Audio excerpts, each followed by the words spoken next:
Wellness Rhythm Show. Find your rhythm. Live your wellness. Y'all, quick question. When was the last time you experienced genuine silence? Not meditation app silence, actual silence. I genuinely cannot remember. And here's the unsettling part that might be contributing to your blood pressure in ways most people have never considered. Right? Because when my doctor mentions blood pressure, I think salt, stress, maybe exercise. Nobody is talking about noise. And that is a significant gap, because the World Health Organization has classified environmental noise as the second largest environmental health risk in Europe after air pollution. Second largest, that is not a fringe finding. Okay, so let's back up. When we say noise pollution, we're not just talking about living next to a construction site. What actually counts here? Right. Here's what I've learned. The research covers traffic noise, aircraft noise, neighbor noise, nighttime noise. Basically, any persistent, unwanted sound your body has to process, whether you're consciously aware of it or not. That last part is critical. The unconscious part is what gets me. Because I thought I'd tuned out the road noise from our street, but my nervous system apparently did not get that memo. Exactly. And this is where the biology gets genuinely fascinating. Your auditory system never fully switches off, not even during sleep. So when a lorry rumbles past at 2 a.m., your body still registers it as a potential threat. And threat response means cortisol. Cortisol, adrenaline, elevated heart rate, the whole cascade. Researcher Wolfgang Babisch at the German Federal Environment Agency has spent decades documenting this. He calls it the indirect pathway. Noise triggers stress hormones, which over time affect cardiovascular function. So it's not that the noise directly damages your heart, it's the body's reaction to it that accumulates. Precisely. And a landmark study published in the European Heart Journal in 2017 found that people exposed to road traffic noise above 65 decibels had a measurably higher risk of high blood pressure and cardiovascular events. We're talking statistically significant associations at population scale. 65 decibels. That's roughly a normal conversation volume for reference. So this isn't like standing next to a jet engine territory? Not at all. A busy road, a persistent hum, a neighbor's HVAC system, everyday urban life. Here's the thing, though. I think a lot of our listeners are thinking, okay, but I've lived with noise my whole life and I feel fine. I get that instinct because I had it too. And that is where the nocturnal exposure data is most sobering. The WHO's environmental noise guidelines for the European region recommend keeping average nighttime outdoor noise below 40 decibels. 40. Most urban environments run considerably higher than that.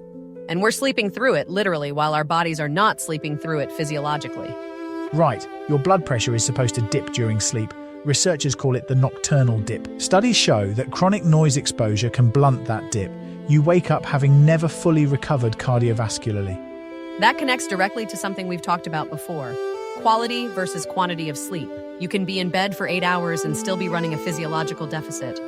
Brilliantly put. And this is why I want to flag the work of Dr. Thomas Munzel at the University Medical Center Mainz. His research has linked nighttime noise specifically to endothelial dysfunction, that's damage to the inner lining of blood vessels through oxidative stress pathways. Okay, endothelial dysfunction. That sounds alarming. What does that mean in real terms? It means your blood vessels become less flexible and less responsive over time, which is one of the core mechanisms behind persistent high blood pressure. So noise isn't just an annoyance, it's potentially remodeling your vascular system. And nobody is asking their doctor about this. Almost nobody, which is actually where I want to push back slightly on the framing, Emma, because I think it's easy to catastrophize here. The research shows elevated risk at population level. It doesn't mean everyone living on a busy road is heading toward a cardiac event. Okay, fair. But it's also not nothing. Absolutely not nothing. And for our listeners who are in the sandwich generation, managing their own health while watching aging parents, this matters on both sides of that equation, because older adults tend to be more vulnerable to noise-related cardiovascular effects. That's such a good point. My mom and I talk about her diet, her movement, but I have genuinely never once thought to ask about her sleep environment or what she's hearing at night.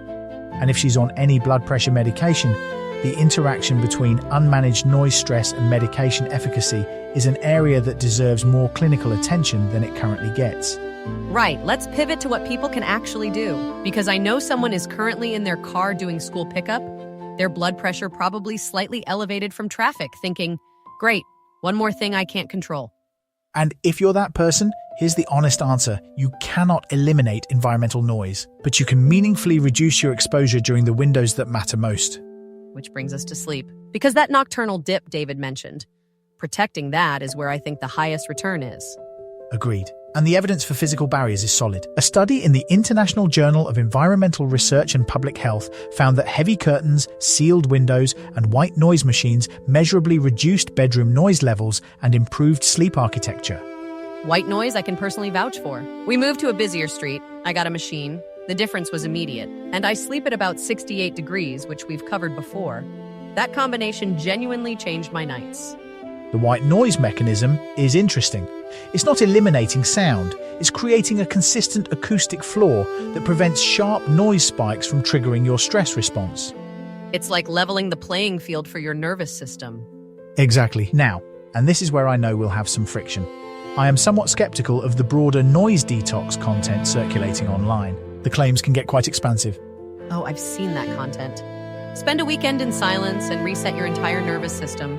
Right, the evidence for dramatic short-term resets is thin. What the research does support is consistent daily reduction of noise burden, particularly at night, over weeks and months. Cumulative protection, not a one-time fix. Which is honestly the theme of almost everything we discuss on this show. Consistency beats intensity every single time. And on that note, if you're finding this useful, please do like and subscribe to the Wellness Rhythm Show. It genuinely helps us reach more people who could use an informed friend in their corner on this stuff. Yes, and share this one specifically, because I feel like noise pollution is the wellness blind spot nobody is talking about.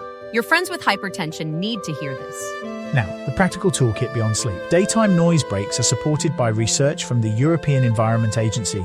Even brief periods in quieter environments can reduce cortisol markers.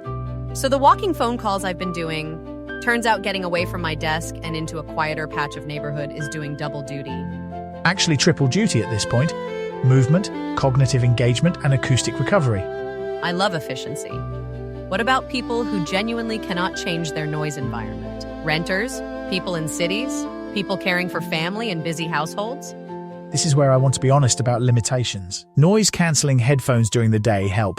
There's decent evidence. Earplugs at night are effective but not universally comfortable. And some research suggests that simply being informed about noise's physiological effects reduces the stress response to it, because part of the cortisol spike comes from the perceived lack of control. That is wild and also completely believable. Knowledge is a buffer. Perception of control genuinely modulates the stress pathway. It's not magic, it's psychology overlapping with physiology. Here's the thing, though. That's actually empowering rather than dismissive, because it means today's episode is itself doing something useful for people. Right, so if you're taking one thing from this episode, protect your nocturnal noise environment. That's where the cardiovascular cost accumulates, and it's also the most controllable variable for most people. Y'all, whether that means a white noise machine, heavier curtains, earplugs, or just finally closing the window you've been too lazy to close, your blood pressure will notice even if you don't immediately. Small, consistent protection, that's the move. And perhaps mention it to your doctor at your next visit. Have you considered my noise environment? Is a question most GPs will find refreshingly specific. I love that. Go be that patient. Thank you all so much for spending time with us today. It genuinely means the world. We'll see you next episode. Take care of your blood vessels. They're doing more work than you know. This show is part of the VoxCrea.ai system. If you want a show like this for your organization, without building it yourself, go to voxcrea.ai and request a sample episode.